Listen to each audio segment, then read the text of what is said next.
Hello दोस्तों, मेरा नाम है ग्लोरी और आज की इस वीडियो में हम आप लोगों को बताने वाले हैं NCERT math class 9 chapter number 9 exercise 9.2 का क्वेश्चन नंबर 3। तो चलिए बिना किसी तरीके इस वीडियो को शुरू करते हैं। जो है, if two equal chords of a circle intersect within the circle, prove that the line joining the point of intersection to the centre makes equal angles with the chords। क्या मतलब है इसका? बहुत सिंपल है। सबसे पहले तो यहाँ पे आपके पास क्या है, एक सर्कल है। This is a circle. ठीक, सबसे पहले तो क्या होगा कि दो इक्वल कॉर्ड बनाएंगे। ये एक कॉर्ड हो गई, मान लीजिए ये एक कॉर्ड हो गई। ये दोनों कॉर्ड्स क्या हैं? बराबर हैं। अब ये जो आपका सेंटर है, देखिए, हाँ, ये रहा आपका सेंटर। क्या बोल रहा है कि इनका जो इंटरसेक्शन है, अगर आप इसको ऐसे ज्वाइन करो, इनको अगर आप ऐसे ज्वाइन करेंगे तो ये जो एंगल बनेगा ना, मतलब कि ये वाला एंगल और ये वाला एंगल वो दोनों बराबर होगा। ये चीज आपको प्रूफ करनी है। तो कंस्ट्रक्शन में हमें क्या करना पड़ेगा, हमें मान लीजिए ये O है तो हमें यहां से एक परपेंडिकुलर बनाना पड़ेगा इस कॉर्ड पे। मान लीजिए ये आपकी कॉर्ड AB है एंड ये कॉर्ड आपकी CD है, तो एक परपेंडिकुलर आपको बनाना पड़ेगा इस कॉर्ड पे। अब जब भी हम परपेंडिकुलर ड्रॉ करते हैं तो हमेशा कॉर्ड को बाइसेक्ट करता है, और यहाँ अगर आप परपेंडिकुलर ड्रॉ करेंगे तो वो भी कॉर्ड को बाइसेक्ट करेगा, मतलब दो इक्वल पार्ट्स में डिवाइड करेगा। तो कंस्ट्रक्शन बस इतना ही होगा, और यहाँ आपका क्या बन जाएगा, 90 डिग्री बन जाएगा। अब हम चलिए इसको नाम दे देते हैं। मान लीजिए हम इसको नाम दे देते हैं P, इसको नाम दे देते हैं Q, इसको नाम दे देते हैं हम M। ठीक है, अब हम यहाँ पर क्या लिखेंगे, यहाँ पे अब हम लिखेंगे गिवन। गिवन क्या है? गिवन सिर्फ इतना है कि कॉर्ड बराबर है, AB is equals to CD। Proof क्या करना है हमें कि जो एंगल बन रहे हैं कॉर्ड पे वो बराबर हैं। ठीक है, मतलब कि angle OMQ is equals to angle OMP। ठीक है, ये दोनों एंगल्स क्या है, इक्वल है। अब हम यहाँ पे क्या लिखेंगे, कंस्ट्रक्शन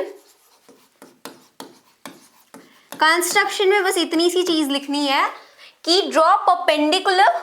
हम यहाँ पर लिखेंगे ड्रॉ परपेंडिकुलर, नहीं, हम यहाँ पे सिर्फ इतना लिख सकते हैं कि draw OQ perpendicular to CD and OP perpendicular to AB। ठीक है, उसके बाद हम यहाँ पे लिखेंगे सॉल्यूशन, या फिर आप प्रूफ भी लिख सकते हैं, इज इक्वल्स टू। अब क्या होगा, एक ट्रायंगल मेरे पास ये है, देखिए मेरे पास एक ट्रायंगल ये है, एक ट्रायंगल ये है, इन दोनों को मैं कॉन्ग्रुएंट प्रूफ करूंगी। तो हम यहाँ पर लिखेंगे कि in triangle OMQ and triangle OMP क्या होगा, सबसे पहले तो OM will be equals to OM। हम यहाँ पे लिखेंगे OM is equals to OM। क्यों? क्योंकि भाई ये कॉमन है। उसके बाद angle OPM is equals to what, angle OQM। क्यों? क्योंकि दोनों ही क्या है, 90 डिग्री है। क्लियर? उसके बाद क्या हो जाएगी, हमें एक चीज और ढूंढनी है। हमें तीन चीज चाहिए होती है। सबसे पहले तो एक चीज आपको कॉमन मिल गई है ना, एक आपको एंगल मिल गया, मतलब एक साइड मिल गई, एक एंगल मिल गया। अब हम क्या ढूंढ सकते हैं कि हमने इसके पहले के क्वेश्चन नंबर अपने सेकंड में भी देखा था कि वहां पर क्या चीज थी कि ये जो होता है आपका, ये जो कि हमने उसमें ये भी देखा था कि ये कॉर्ड जो होती हैं, इक्वल कॉर्ड होती हैं, वो हमेशा सेंटर से इक्वल डिस्टेंस पे होती हैं, है ना। मतलब अगर AB और CD आपकी बराबर है तो ये जो OP और OQ है वो भी बराबर होगा। आप AB को सेंटर के पास लेकर जाइए, CD को सेंटर के पास लेकर के जाइए, दोनों सेंटर पे जाके इंटरसेक्ट कर जाएंगी।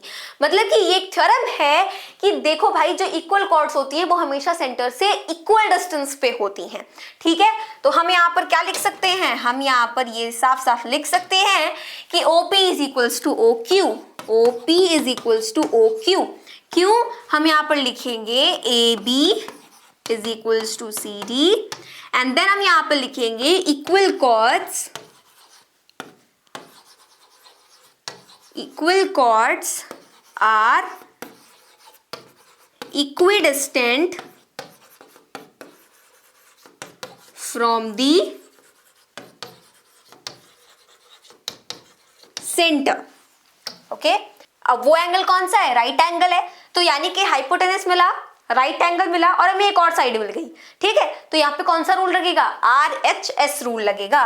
तो हम यहाँ पर क्या लिखेंगे कि triangle OMQ is congruent to triangle OMP by RHS criteria.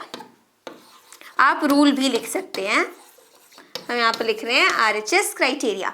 ठीक है, अब ये चीज जब प्रूफ हो गई तो आपकी 90% प्रॉब्लम यहीं पे खत्म हो गई। अब जब ट्रायंगल कॉन्ग्रुएंट है तो उनका हर एक कॉरेस्पॉन्डिंग पार्ट भी क्या होगा? अगर ट्रायंगल कॉन्ग्रुएंट है तो उनका हर एक कॉरेस्पॉन्डिंग पार्ट क्या होगा? बराबर होगा। तो हम यहाँ पर लिखेंगे angle OMQ is equals to angle OMP by CPCT। उसके बाद क्या लिखेंगे हम यहाँ पे?